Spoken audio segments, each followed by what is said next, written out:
Hi everyone, this is HZAU-BioNLP Lab, and this video is to introduce our recent work, the customized corpus on mutation type annotation and a Bayesian graphical model application on Alzheimer's disease. Our introduction will mainly answer two questions. The first one is how to fully use a customized corpus to achieve customized knowledge discovery. Here, the customized is the mutation type. The second question is how to use generative model for heterogeneous mutation data fusion. And the heterogeneous mutation data here is mutation type from text mining, which is the NLP data, and the other one is mutation association from GWAS, which is the omics data. Our introduction will be divided into these 6 parts. The first will introduce the basic terminology. Since our work is in cross-disciplinary fields, so we have some jargon words in 3 different fields. The first one is biology and medicine. We have gene, mutation, function change, which is the mutation type, and the gene disease association. The second one is NLP, the natural language process. We have corpus, open-share task, named entity recognition, and the sequence labeling. The third one is data mining. We have linkage prediction, generative model, Bayesian graphical model, and the variational inference. One of the important terms here is mutation type, which consists of LOF mutation and GOF mutation. A GOF mutation in a gene will result in the reduction or abolition of the gene function, and the GOF mutation in a gene will increase or stimulate the gene function. And the change the gene function will eventually influence some of the subsequent biology processes. For example, the molecular activity and the cell activity, or the pathway, or the interaction between the biological molecules. Also, it will provide the evidences to unveil the pathological mechanism of disease. Therefore, we believe that the investigation of LOF and GOF mutation will help us to pinpoint the significant mutated genes in disease. To extract the mutation type information from the biological literature, we designed a customized corpus, HZAU.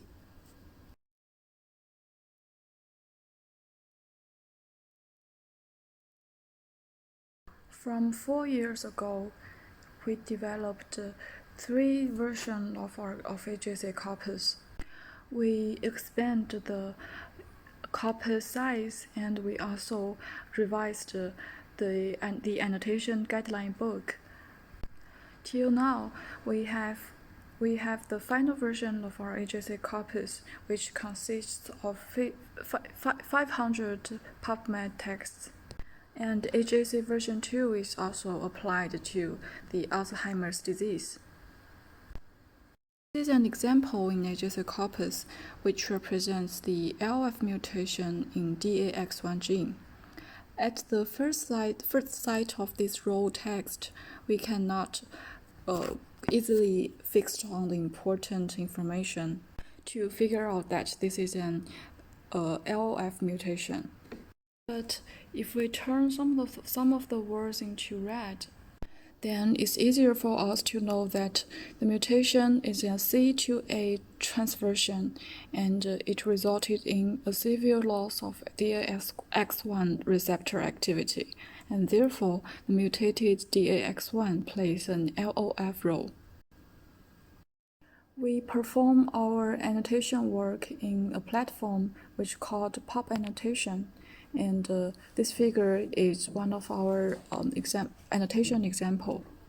We designed 5 different biological concept labels and 3 regulatory concept labels. And also, we designed 2 thematic relations, the theme theme of and cause of to annotate the thematic relations between the different labels. HZAU labels design follows the central dogma. Since we want to annotate the mutation type information in the literature, so the most important label is variation. And we designed the rest labels from molecular level to cellular level, which annotate the biological processes that a mutation will influence.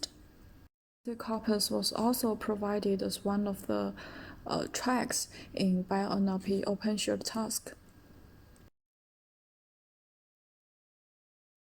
Designed 3 different track tasks. The first one is NER, is to do the sequence labeling of the HZAU labels in our corpus. The second one is shallow semantic parsing, which is to predict the thematic relations between the different labels. The third one is topic recognition, which is to predict the gene and mutation type and disease triples. This is the participants' performance of Task 1. The F-score of the best team is 0.6, and they used BERT and joint learning.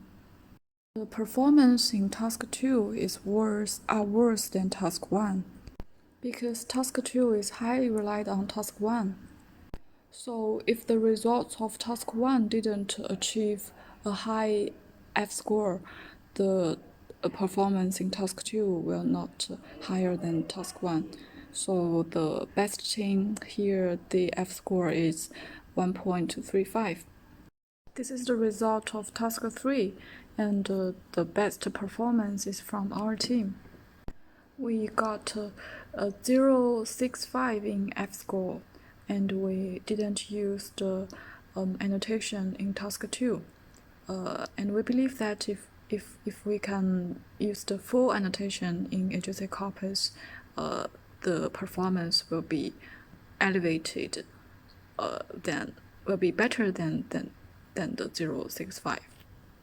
The third part, we will introduce our 2 different mutation data, and we will introduce how we do the data fusion of these 2 data. We used our HZAU corpus as the training set to do the large-scale extraction from PubMed literature. Then we decided to combine the NLP data with the other omics data. We choose the mutation association, which comes from the GWAS experiment, and this kind of mutation data use the p-value to link the gene and disease. Another data is our NLP data, which is the mutation type. And this data used the mutation type, which is the LOF or GOF mutation, to connect the gene and disease.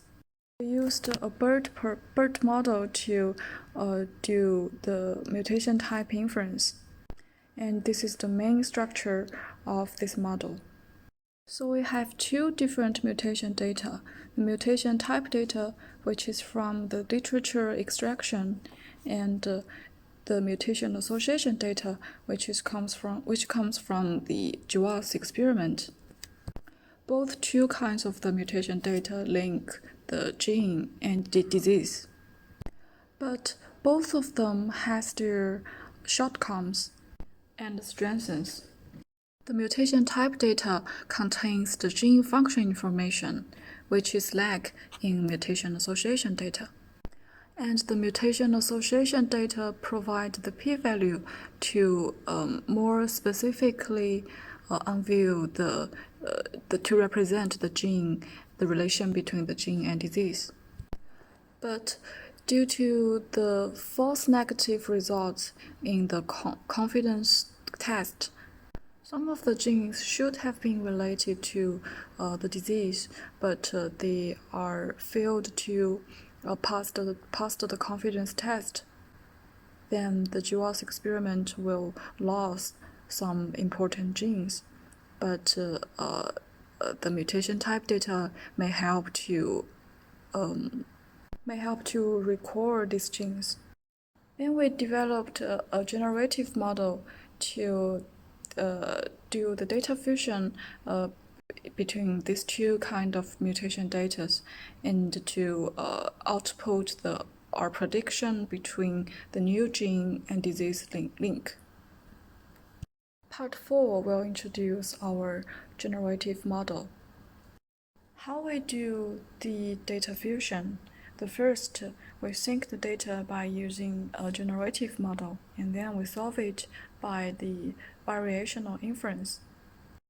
For a given disease D and a given gene G, we have two observations. The FDG representing the mutation type and PDG representing the mutation association. Then we introduce a latent variable gamma DG, which functions as a switch variable. The value of gamma DG is binary, corresponding to the switch on and switch off. When the gamma DG equals to 1, that means the p-value is significant, and also the FDG has the meaning, which is LOF or GOF or complex. And if the gamma DG equals to 0, that means the p-value is non-significant and we don't have FDG. The FDG is NA. And the parameter AD is to model the mutation association data PDG. And ZGG and beta K is to model the mutation type data FDG. Finally, the full generative model is represented at left. This model is able to synchronize the mutation association data and mutation type data. By doing this, the novel gene-disease link can be inferred from this model. Then we use the variational inference to solve this model. This is a paragraph introduction on Wikipedia about the variational inference. In the Bayesian model, we have latent variables, z from z1 to zn, and we also have the sample set, the x hat from x1 to xn. And our goal is to find an approximation for the posterior distribution of pz given x hat. And we need to find a family of qz to approximate pz given x hat. Moreover, the log p x hat will be divided as a sum of elbow and KL divergence of qz and pz given x hat. So the preparation step, the 0 step, is to collect our variables and parameters. As introduced before, we have two observations, the f and p, which is FDG and PDG, and the latent variable, the theta, beta, gamma, and z, and also the model parameter. The first step of the variation inference is to derive an elbow by using the Jensen's inequality to handle the logarithm of evidence PFP. The main formula is represented here, and we have 4 tricks in our variational inference. The second step is to define the variation. Here, the q theta beta gamma z equals to q theta, q beta, q gamma, and qz, which is the variational function and is supposed to approximate the posterior probability. The graphical model of variational parameter setting is shown in this figure. This part shows the results of the joint probability. And this part is the results of the elbow. Then we got the iteration formulas for variational parameters and the iteration formulas for model parameters alpha and pi, and the other model parameters lambda and AD. So this is the full model and the variational parameter settings in the graphical model. Part 5 is the case study on Alzheimer's disease. In this case study, we designed a gene disease association prediction by mutation data bridging pipeline, the GDAMDB. And we successfully predicted 79 AD-associated genes. And 72 of them have the evidence to support that the gene is related to Alzheimer. The rest of them are the newly predicted genes. The figure shows our pipeline. The first, we collected the two different kinds of the mutation data, and then we use a synchronization filter model to filter part of the data, and the saved data was then input into the mutation data bridging model. Then the new gene disease link will be predicted by this model. The left of the figure shows the different distribution of the two mutation data. As you can see in the figure, we got 65 genes from mutation type data, and we got 23 genes in mutation association data. After the data fusion, we generate more genes, which is related to the Alzheimer's disease. The interesting part is that some of the predicted gene has been shown in one or two mutation data, and also some of the gene didn't show in mutation data that we originally collected. This is the visualization result of the 79 genes, and the color of the lines represent the evidence resource of the genes. This is the mutation type data on APP genes. The mutation type data helps to trace the downstream molecular and cellular activities and unveil the hidden mechanism under gene disease associations. Based on the downstream biological processes contained in the mutation type, the genes that extracted from the literature was divided into 8 parts. So our conclusion is that the mutation data helps to unveil the physiological mechanism of gene and disease associations, and also the mining mutation type data from the literature is storable, and bridging the heterogeneous mutation data also makes sense. This is our data and codes availability. If you are interested in our work, you can scan the QR code here and to visit our HZAU website. Thank you for watching and listening.